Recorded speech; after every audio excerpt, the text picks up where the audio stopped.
With so many options, why choose Arizona State University? For me, the only online option was ASU because of the quality. Their faculty was really involved with their students and care about your personal journey. The dedication to my personal development from my professors, that's been extremely valuable to me. Earn your degree from the nation's most innovative university. Online. That's a degree better. Explore more than 350 plus undergraduate, graduate, and certificate programs at asuonline.asu.edu. Hey, Howard. In case you need a lawyer, here's my business card. I'm attorney Howard Ankin. Oh, hey, Howard. If you or someone you know has been hurt at work, Ankin Law can get the medical bills paid, the lost wages reimbursed, Oh, hey, Howard. and the compensation you deserve. Hey, Howard. We're one of the largest filers throughout the state of Illinois of workers' compensation claims. We're here to help. Call 312-6-million. Injury law made personal, that's Ankin Law.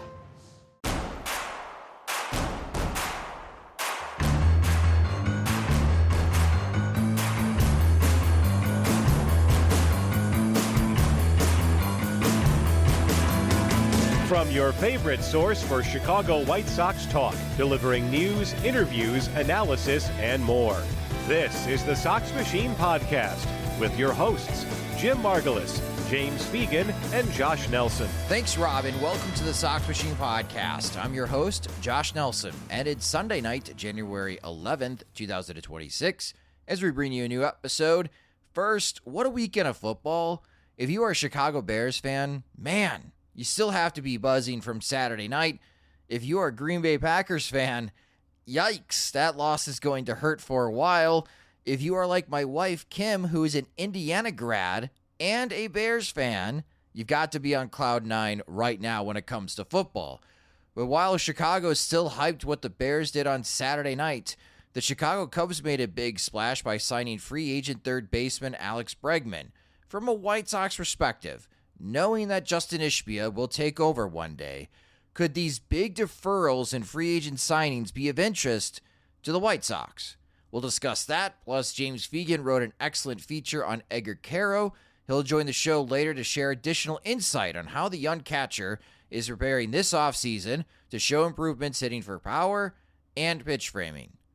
We start this episode with the latest from Chicago White Sox manager Will Venable, who met with the reporters prior to the weekend. It was Venable's first chance to speak about the front office signing Munetaka Murakami. Yeah, very excited. Obviously, happened very fast. Certainly was the case on my end. I was, talked after his press conference, but I was in New York. Doing some traveling with my family. Got a phone call from Getsy that there was some action and a heads up, and before I knew it, we had signed him. So happened really quickly on my end, but obviously very happy that it ended with us getting Mooney, which we're really excited about. Will Venable and Will Venable's dad, Max, played in Japan. Max Venable played in Japan in 1992 and 1993. So Will does have some personal experience about baseball culture in Japan, even wrote a college thesis about the topic. It will be a test of Venable's skills as a manager to relate to Murakami. For me, my understanding of Japanese baseball, 2 years over there, 2 seasons where my dad played, I think the thing that stands out is the passion for the game. That's culturally with the fans, the players, everything in that culture. Baseball has just got a huge place in that country, and it comes out in the way that these guys go about their business, the way that they play on the field, the way that fans come and support them, the energy in stadiums. It's similar to winter ball to me, in which every play is impactful, every play is important, and you get energy in these buildings, which is just awesome to be around. And so I have no doubt, and just again the little that I've heard from Mooney and communicated with him, it seems very clear that he's cut from that same cloth. He's very excited to go out there and play hard, to compete, and excited about what that looks like for him in the United States. As far as my thesis or my experience in, kind of taking a deeper dive into Japanese baseball, I think it's just the commitment to the game and their ability to just give everything to the game, and their willingness to do that. And certainly as a manager of players, we like that in all our players, for these guys to put baseball first and give everything they have. And I'm excited to see what that looks like for Mooney. The White Sox signed veteran left-handed pitcher Sean Newcomb to a one-year deal. It's early, but Venable did touch on what Newcomb's role might be with the White Sox. Number one, he kind of becomes the old guy overnight on our team. I think he's 32 years old, which is crazy to say he's the old guy, but he is one of our more veteran guys. He's also somebody that, as you mentioned, has experience pitching in different roles, and so his flexibility is great. I think that his having been successful in different roles, he can help our players, which is something that we'll look to him to take that little bit of that role. But for him, he is going to come in and compete for a starting job, or a job in the starting rotation, I should say, which we're really excited about. We know that he had some success in both the starting role and the reliever role last year, and so he is capable of doing both. But he is going to be in that mix for a starting rotation to help support him to go out and win it. Again, the preface of it's still early, as spring training doesn't start for another month, but Venable is holding an open competition for roles within the starting rotation, so nothing is for certain, especially for pitchers like Davis Martin, Sean Burke, or Jonathan Cannon. We're going into this, and certainly, Anthony Kay, Shane Smith, and you got guys who have accumulated a lot of starts at the major league level, and you anticipate being in the rotation. But I think it's great to have competition with these guys, and understanding that there's a group of guys that have the capability of pitching bulk innings that we want to challenge to grab a starting rotation spot. And so really excited about creating some healthy competition amongst the guys, and seeing who can go out and go grab it, and at the same time knowing that we're going to have these guys be flexible and pitch in a number of different ways. And so I think it just helps us at the end of the day to have guys who are versatile and willing to go out there and do whatever it takes to win. Even though the offseason moves are not done for the White Sox, Venable is still excited about the team he currently has on hand. I think, obviously these young guys have to take a step forward. We have to continue to support these guys to be at their best. But we've added to this group, right? And we've added in ways that are very exciting, added in ways that could be very impactful. And so, our group that we left with on its own last year, we were certainly happy with the progress they made, knowing that we have a lot of work to do. But you add some of these other pieces. You hear about the off seasons that these guys are having, talk to them and just hear about how much they've accomplished, talk to our medical group and our strength coaches and how proud they are of our players, and talk to our players and how excited they are to get to camp and get going, and the work that they've been doing. It's just exciting. So really looking forward to getting there and seeing everybody. But, I think, there is without having played any games, obviously, I think that there is, a growth even over the off season that I think we can all point to and be excited about. New guy Sean Newcomb also spoke with the media and shared why he picked the White Sox as his new team. I mean, I was just looking for a good opportunity to, get the ball as much as possible, eat up innings. That was really the main goal. Also on top of it, just really like Chicago, the city. I played some a little bit of 22 with the Cubs, and just kind of like the feel around the city, and kind of used to the weather with the cold at the beginning end of the season. So it just seemed like a good fit all around. Another key point in Newcomb picking the White Sox was the feedback he received about the organization from fellow now pitching teammates Mike Vasil and Shane Smith, who he works out with during the offseason. Yeah, I actually work out with Vasil and Shane Smith, so I was hitting them with a bunch of questions during the whole process. But yeah, they had nothing but good things to say. Obviously, the White Sox are one of those old school kind of historical, just good organizations. They kind of seem like they're on the on the climb right now with, just as far as all the young guys, some of the changes they've made all the way around. So it kind of was a perfect storm. It's pretty similar to what had done with Oakland being there. It was a spotty couple of years, and then I had a good year last year with them, but it was pretty similar as far as, just kind of rebuild or just the next wave of, the prospects and everyone kind of coming into their own. So it's definitely something I like to be a part of. Like, obviously the goal is to go out there and win, but these dudes are all, it seems like, in their mid 20s, just getting going. So it's an important time for them and the organization. So it's definitely going to be fun to be a part of it. Newcomb had an interesting 2025 season where it started in Boston, which he was starting games for the Red Sox, and then joined the Sacramento Athletics, where he was pitching out of the bullpen.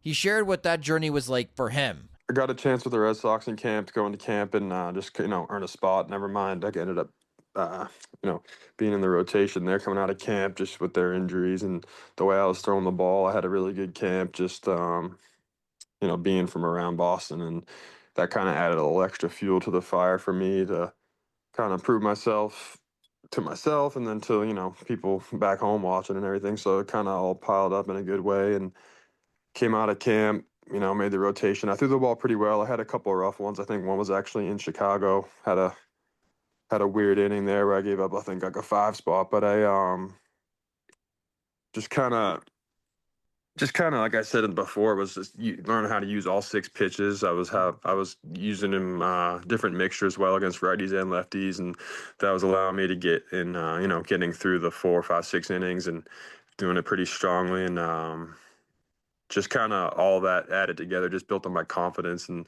that compounded. And when I got back to the Athletics in Sacramento, they I went straight to the pen based off their needs, and I was able to kind of grab a hold of that. And I think I was one of the older guys in that pen at the time too. So that was another thing that was kind of cool, was being like that veteran presence and starting to kind of take that part on, which is definitely new for me. I feel like at 32, I still feel like young in the game, but then looking at the roster, I was like, wow, I'm probably going to be one of the older dudes once spring comes around.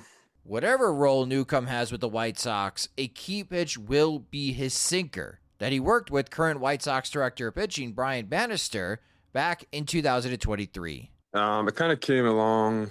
Actually, in 23, I was working with Brian Bannister, who's on your guys' staff now, on the White Sox staff now. So that was another part of the appeal, was getting back working with him and pitch grip and stuff. But yeah, just kind of learn more about my arm slot, learn more about the way I throw the ball well, and to kind of fit the just that a different sinker grip kind of versus being 4-seam curveball my whole coming up through the minors and first few years in the big leagues, and it was just part of my adjustment, finding that sinker. And then with that, I was able to find my newer slider. I think it gets labeled slurve a lot. I call it a sweeper just because it gets a lot of horizontal break, but I just, generally a slider. So those 2 pitches have been huge for me. If you're an HVAC technician and a call comes in, Grainger knows that you need a partner that helps you find the right product, fast and hassle-free. And you know that when the first problem of the day is a clanking blower motor, there's no need to break a sweat. With Grainger's easy-to-use website and product details, you're confident you'll soon have everything humming right along. Call 1-800-GRAINGER, click Grainger.com, or just stop by. Grainger, for the ones who get it done. If you owe $10,000 or more in credit card debt, medical bills, or personal loans, help is here. More and more Americans turn to credit cards to get by. National Debt Relief is helping qualified clients reduce what they owe. For many, continuing to struggle making minimum monthly payments could take years to pay off. National Debt Relief has already helped over 550,000 Americans reduce their debt by negotiating directly with their creditors. When you call, you'll be amazed at how much you can save and how quickly you can become debt-free. If you want off the debt treadmill, visit nationaldebtrelief.com today. You don't need to declare bankruptcy, and you may qualify for significant debt relief. To find out what savings you may qualify for, simply visit nationaldebtrelief.com. That's nationaldebtrelief.com. That's the goal. That's the goal. Being on the line every day. Doesn't matter who's catching or who's the edge or whatever. Our part is trying to help the team. I'm trying to get a position. Now joining me on the podcast is Sox Machine's beat reporter James Fegan, who recently wrote an excellent feature about Edgar Quero on SoxMachine.com. I highly recommend everybody to go check that out and read it. And to follow up on your feature about Edgar Quero, James, to start, it doesn't seem for Edgar Quero that the offseason trade rumors, which have been pretty steady, especially during the winter meetings, has distracted Quero from his offseason preparation. I kind of, obviously he's a young player who's, at this point part of the future core and, had specific things that he was going to the offseason to work on. But I definitely wanted to touch base with him because he's been someone in the rumors, throughout this process, whether it's been kind of the Sox downplaying it and saying, we don't really think this is like the right time to really think about that sort of thing just yet for various reasons, or some other sources in the industry saying that they are kind of shopping around and seeing at least what he would pull in at this juncture, given that they have obviously him and Kyle Teal. Lo and behold, Edgar Quero has been spending the whole winter at the team complex. So, if anything were to go down, I don't think it would take long to reach him. But he lives out there in Arizona. He's been working out there, and he's pretty, at this point, things have kind of quieted down, and he's kind of preparing for another season where, he even spoke his ideal role is just him and Kyle Teal just in the lineup every day, whether it's catcher and DH, and kind of running it back what they did for portions of last season. Now, that was something that Will Venable seemed like he was more comfortable doing once they had Corey Lee on the roster, and maybe that would take some machinations to make it work. And then they just claimed Drew Romo, who's kind of a more optional catcher that they could stash. Makes you wonder what their future is or what they're looking at as far as a catcher mix. But he's at least preparing to build on a rookie year that, I think, from any reasonable standpoint, as a 22-year-old, one of the youngest rookies in the league, he held his own. But he certainly laid out some specific things that he thinks could be a lot better. And he's confident about the White Sox chances in 2026. Like, if you want to get hyped, White Sox fans, definitely read this feature, especially towards the end, with Quero thinking, why not us, for the White Sox to make the postseason in 2026, especially with how well everybody played, especially the young players, post All-Star break. But in your reporting experience, I wonder, James, for young players like Edgar Quero, during your 10 years as a beat reporter, when there are trade rumors like this, does it ever become a distraction for them in the offseason, or they just kind of put the blinders on and they just focus on the task on hand? Like, they have to prepare for the season no matter who they're playing for.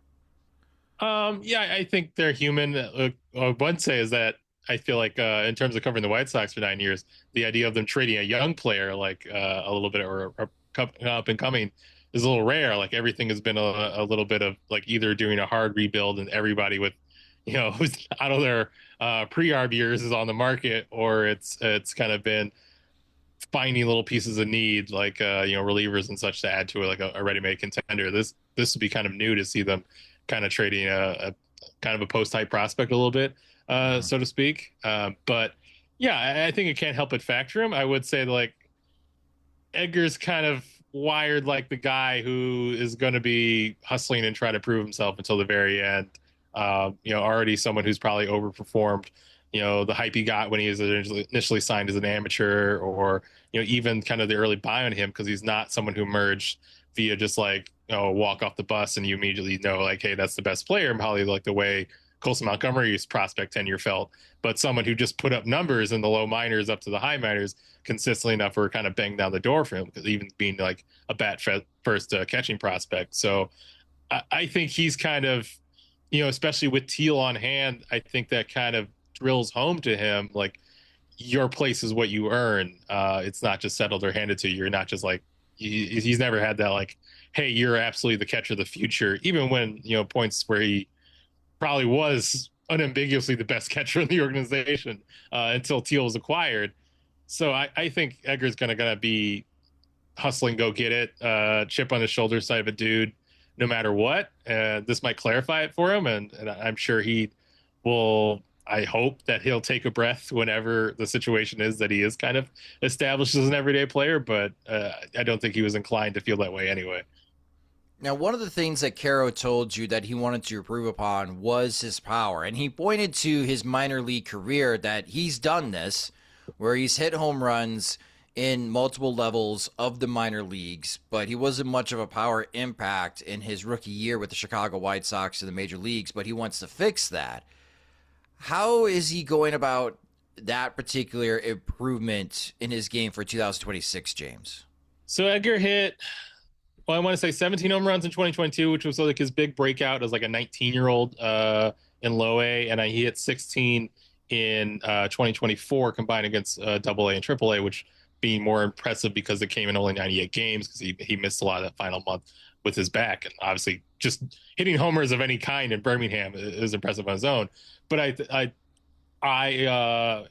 with Fangraphs, I think the prospect community at large is like, maybe this guy won't hit for as much power in the majors because the exit below is like a tick below average. Like if your standard like average big leaguers max exit below is like 110, Edgar's was usually around 109. So he's like, this is not a guy who has like above average raw juice that he's hitting these homers. But what Edgar's counter would be is like, hey, maybe I don't have like a ton of heated talk about his exit velocities, but his point generally is that what I have done in the past is lifted the ball more than I've done in the past. Like maybe he's not going to hit the ball a bunch harder than he did, but he had a 50% ground ball rate last year.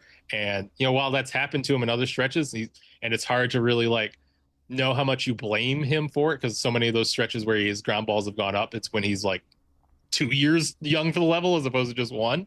But his best stretches with those 2022 season, the 2024 season, especially in Birmingham, he was more in the low 40s as a ground ball guy, and he lifted the ball a lot more. So even if his power is only around like average or a tick below, like a 45 grade raw power type of guy, he thinks like I can be in that 15 home run or plus territory if I'm lifting the ball as much as I have in the past. And he talked to him near the end of last season, is right when they were putting him with the torpedo bat as a remedy for some of what he was doing as far as hitting fastballs left-handed. He was saying that he felt like a mechanical thing, that he was dropping his hands too much, and that was part of the reason he was late, that his movement was just like a little too big left-handed side.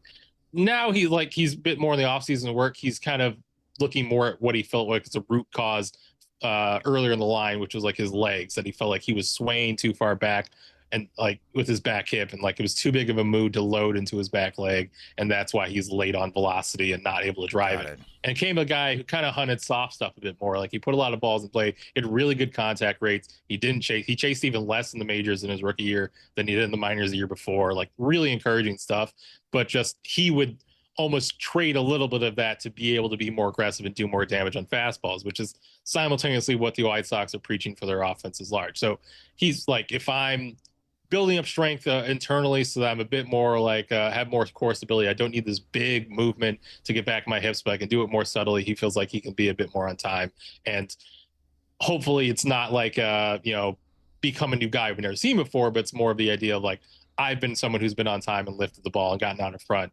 and that's put me in this 15 homer range, and someone who slugs above 400. He's terming it not as like, I'm going to develop in some player that you've never seen before. It's more like, I've done this in the past, I can get back there. I'm sure Edgar also believes that he can develop into a better level of player they can see before, but like, I think the crux of his argument is very reasonable, of saying like, this is a skill I've had before, and I can get back to it. It's a tweak away.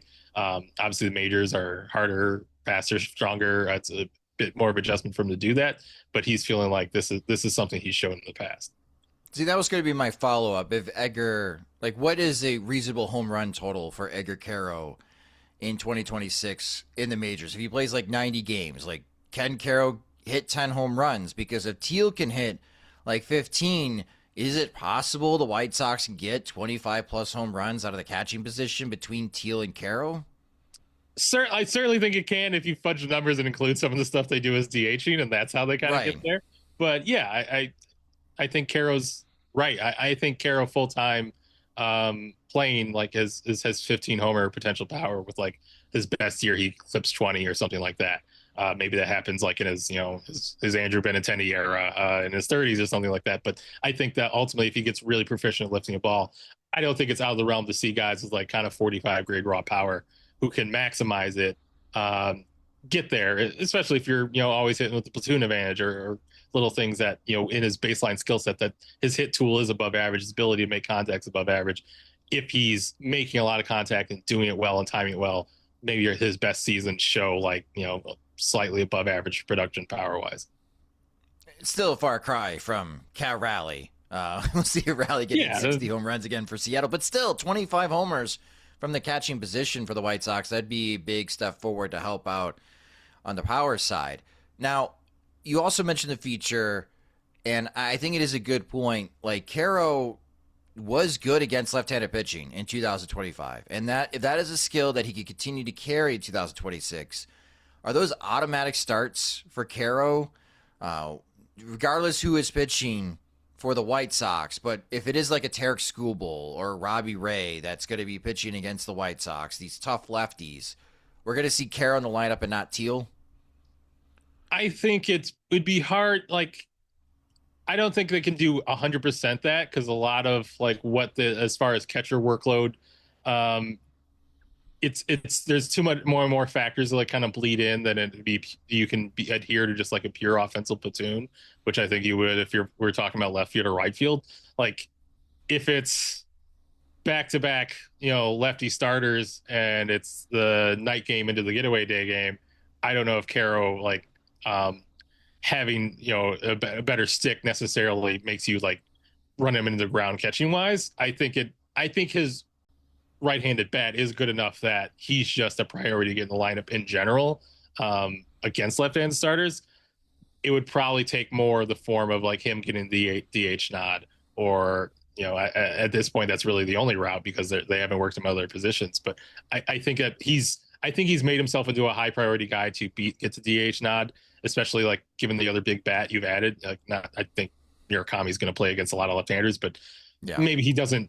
If he's not playing first that day for whatever reason and Quero's available, I don't think you put him over Quero hitting against left-handers, just because of like what Quero's kind of shown he can do. That he's someone you want to proactively get into the lineup against those opportunities, knowing that's really the best use of him, knowing that you're already kind of pressed to get him at bats, knowing that Teal is going to catch a lot and probably is a kind of a 1A catcher to the 1B of Quero at this point, at least long-term of how they view it. I think you want to get Quero every at bat you can against right-handed pitching or left-handed pitching, when the opportunity offers it.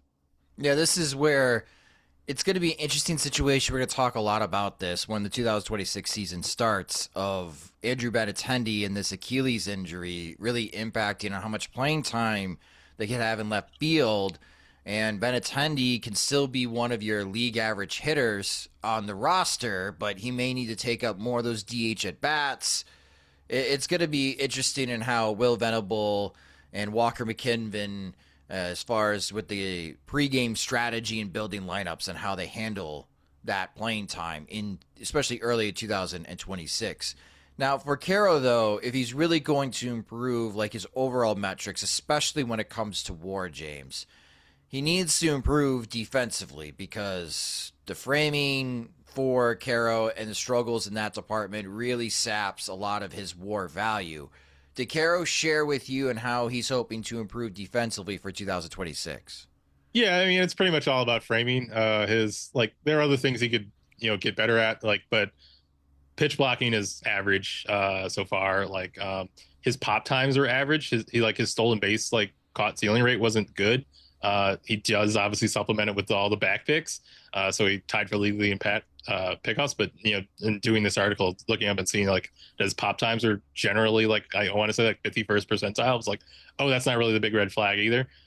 It's all about framing for him. That's pretty much all he talked about is what he's working on. He was at the bottom of the league, and he really struggled below the zone. And I want to say glove side was the other issue. The main focus, and I think the main focus really any young catchers, is framing below the zone.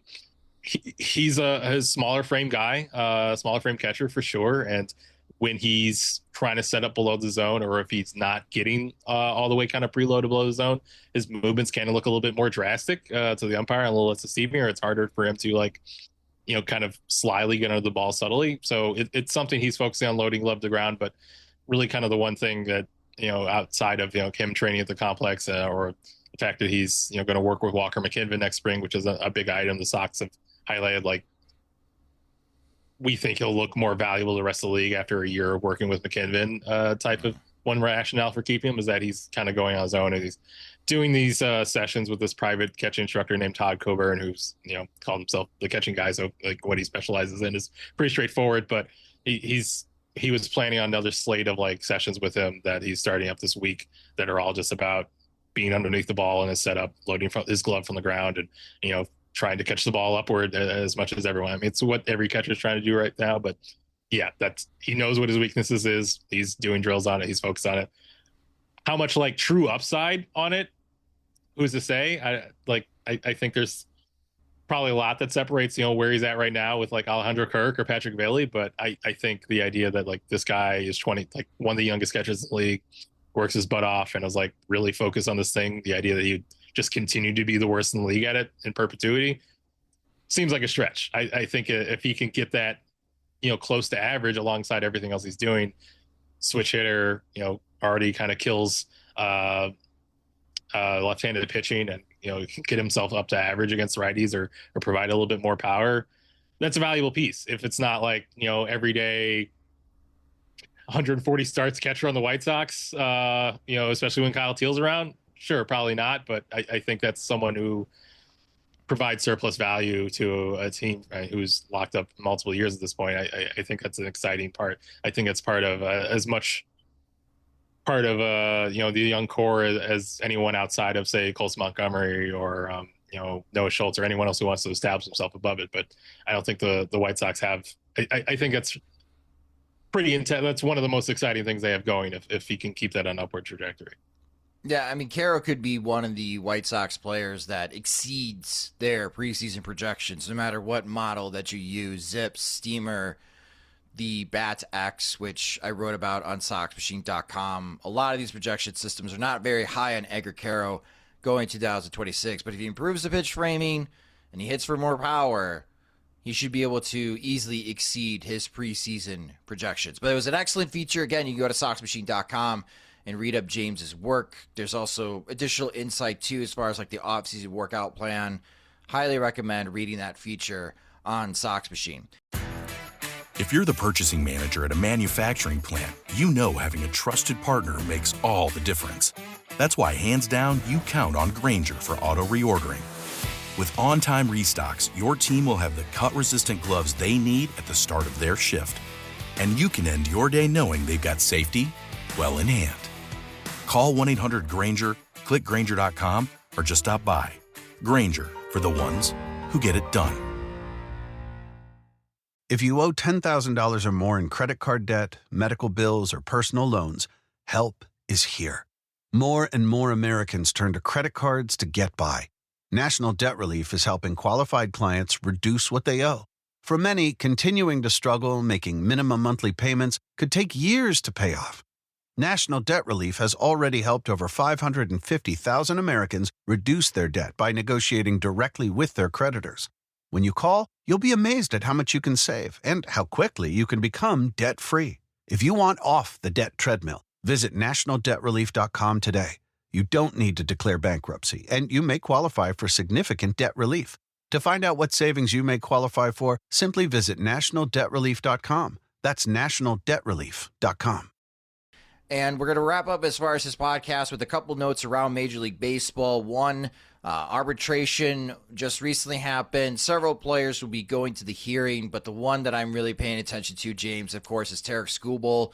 Skubal submitted his arbitration value of $32 million, which, let's be honest, if Skubal was a free agent right now, he could at least get that with how well he's pitched the last couple of years for Detroit. The Tigers submitted $19 million. So I'd love to be a fly on the wall for that arbitration hearing for Skubal and his side to hear from the Detroit Tigers and why he does not deserve $32 million going into 2026. But I wish the Tigers the best of luck. I think Skubal's going to win that hearing. But what I wanted to get your thoughts on, James, and this happened on Saturday night as the Chicago Bears were coming back against the Green Bay Packers.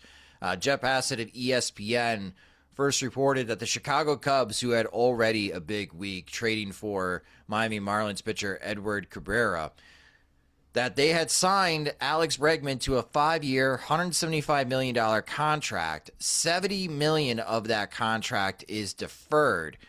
But to start, James, from like a Cubs perspective and just like an overall baseball perspective, the Cubs are obviously pivoting now from Kyle Tucker, and now they're going to bring in Alex Bregman to play third base. How do you like this move for the Cubs, adding Alex Bregman to what was already a pretty solid infield for the Chicago Cubs? It's funny because I think almost all teams have fallen in the zone, or just like baseball in general, where like if they spend big money on something, you're just kind of enthused they did it. In general, like the wisdom of like, is Bregman really going to be like a 35 mil player into his 30s, or even like past like 2027? Kind of skeptical on it, but the idea of like harshing on the idea of like of signing the top third baseman on the market, or adding a proven contributor, or having someone with like postseason experience that he would bring, it feels like, well, we should be encouraging all teams to do this. You almost want to like clap whenever teams do anything aggressive of any kind. But yeah, there's some risk involved, and you kind of, what I think the question asked for a lot of Cubs fans is, what does it mean as far as their infield? Because Dansby Swanson's unmovable because of his contract. Like, you can find that he's earning it, but it's certainly not like something that's easily flipped around. Matt Shaw is someone they were super high on internally, and is now the cheap one of that infield. Do they want to transition to everyone being on a pretty large deal as far as like the three infield positions around the diamond? I don't know. And the most tradable piece they have, and certainly the most valuable asset they have, is seemingly the most reliable guy, and probably not just the last year or two, but maybe the next 3 years going forward, is Nico Horner, who would be perfect at some place like the Giants, where not having to lift the ball, or not being able to lift the ball, wouldn't be really that much of a demerit to play into that home ballpark. So I think he simultaneously like very exciting, because the Cubs want their team to do something and act like a big market team, and this feels like it, even if it's obviously a tier below what resigning Kyle Tucker costs. But it's also like, is this going to lead to them trading Nico Horner? How does this address the fact that you're probably letting your Tucker walk, and you traded away what people thought were the announced replacement, so they have to make other repurposing moves to kind of fill out what's already a very strong roster into maybe one that's a little bit more evenly distributed in terms of your offensive talent, and having more outfield depth. It almost prompts as many questions as it answers, even if it like kind of cements the Cubs as someone we should take seriously. Obviously very motivated in trying to take down Milwaukee, and trying to push themselves in the tier of like true World Series contenders. But the follow-up moves might be just as fascinating as the Cubs breaking news in the middle of like the most stress-inducing Bears game of the last decade, which Tom Fernelli and I were predicting someone had to do something if the Bears game was going south, that some other Chicago team had to make news of some kind. And I was telling him, like, I bet that's going to be the Cubs if it's going to be something. And luckily enough, they came through, and the Sox didn't have to sign a minor league deal that distracted everybody from the run defense or whatever was going wrong at that time. From a White Sox perspective, when it comes to this signing for the Cubs and Alex Bregman, it's the deferred money, which seems to be this growing trend for these big contracts, James. And we're still waiting for like Kyle Tucker to sign. We're still waiting for Cody Bellinger to sign. If they do sign these multi-year deals, I do wonder how much money will be deferred to later years. Obviously, the Washington Nationals made this type of contract very popular, and then Ohtani might have broken the model when he signed his deal with the Dodgers, but more and more of these players are willing to accept a large part of the guaranteed money to be deferred. And I wonder, can this be an avenue for the White Sox? It might have not been a couple years ago when it was really uncertain on how the transition was going to go and who owns the team. But now that Jerry Reinsdorf and Justin Ishbia do have this handshake agreement, if the White Sox, let's say hypothetically, really do turn a corner competitively in 2026, and Jerry is feeling it, and he's like, you know what? Let's make this a great last hurrah. Let's make this my last dance in 2027. Chris, I'm willing to spend some cash, because if players want money deferred, I know I'm not paying it. Justin's going to pay it. But if Justin's cool with it, let's go get a big free agent. Is that maybe foreseeable for the White Sox in the near future, James? Well, first, from a player standpoint, if billionaires are repeatedly trying to defer money, I'd start asking about what they know about the future. But as far as the White Sox are concerned, like, one, in general, just if you talk to people who are in charge of acquiring amateur talent in the White Sox organization, they seem to all be under the notion that they have this mandate to go find the high ceiling talent because it's upon them to bring in stars in the organization rather than seeing them come to free agency. Now, Munetaka Murakami is at least an example of how they might incrementally up their spending over time, which is like, this was an investment they essentially thought would pay for itself. Like, this is going to bring in gate, this is going to bring in eyeballs.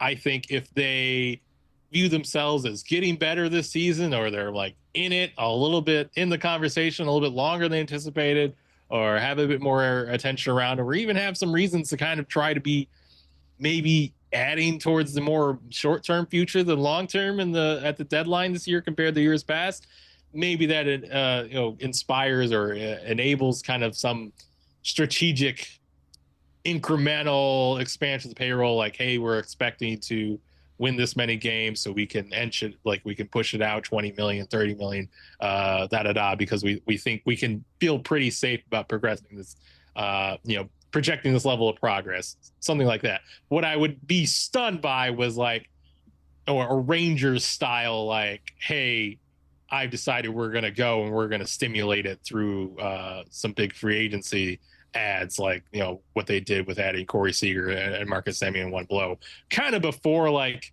you really thought like the farm system's ready, or they have this huge like influx of young talent. They had some, like Evan Carter, was a big part of winning that World Series for sure. Like they had some young guns coming up to the degree, but they made the leap out on their own in terms of investment. I'd be surprised under current ownership if that was the way they went about it, especially like as we're talking about like not being sure about next season labor wise. It would have to be something after that sort of smoke is cleared, where you could really be like, all right, we're going to play ball like for years on end. We know where our revenue is coming a little bit, and thus we can be a little bit more confident about how we're expanding our spending on top of that base. I don't think they're just going to suddenly jump because like they go 75 and 87 this next year, and then they'll go hog wild right before the deadline, the lockout starts. That would be surprising, but incrementally, sure. Something like that, something that they feel like justifies itself on its own, or that they already kind of have the progress going, that it makes sense, it's a logical add. But I'd be surprised unless like they find something out where they start deferring everything because they know they never got to pay on it, in which case I'd have more concerns than the White Sox outfield depth. Understand. I just thought it would maybe plausible, an avenue for the White Sox to finally sign a player more than $100 million. But who knows? Maybe saying, like, I've worked with some corporations, and my boss is like, "Hey, we're gonna have you make good in 2040." I don't know about that, but maybe they have more direct relationships with their owners than I ever did with when they're providing 6 WAR a year. Yeah. Well, that will do it for this episode of the Sox Machine Podcast. Thank you guys so much for listening. If you just discovered the Sox Machine Podcast, you can subscribe to the show wherever you listen to podcasts, such as Spotify and Apple Music. You can listen to the show and watch our videos on youtube.com/Sox Machine. Follow us on social media. We're on all the social media platforms at Sox Machine. You can follow James at JR Fegan. You can follow me at SoxMachine_Josh. We are also on Blue Sky. You can follow us there at SoxMachine.com. James is jrfegan.soxmachine.com, and I am josh.soxmachine.com on Blue Sky. If you enjoy our work and want full access to all of our coverage of the Chicago White Sox and Major League Baseball, for example, the feature story that James did with Edgar Quero, sign up to become a Sox Machine subscriber at soxmachine.com/products. Monthly plans start at $5, and you get a discount on annual subscriptions. We do also have additional tiers of support, which gives you additional benefits. One of those additional tiers is our Veterans Committee. Our VCs have direct access to both Jim and James in the group chat. We're going to be meeting with our VCs this upcoming week as we host monthly Zoom calls with them and share With them are 2026 plans. So if you want more and you want direct access and maybe even have direct feedback on how we cover the Chicago White Sox in 2026, go to SoxMachine.com/products and become a Sox Machine subscriber today. The Sox Machine Podcast is a production of SoxMachine.com. You're for all things Chicago White Sox baseball and part of the Blue Wire Podcast Network. Alongside James Fegan, I'm Josh Nelson. Thanks for listening and watching.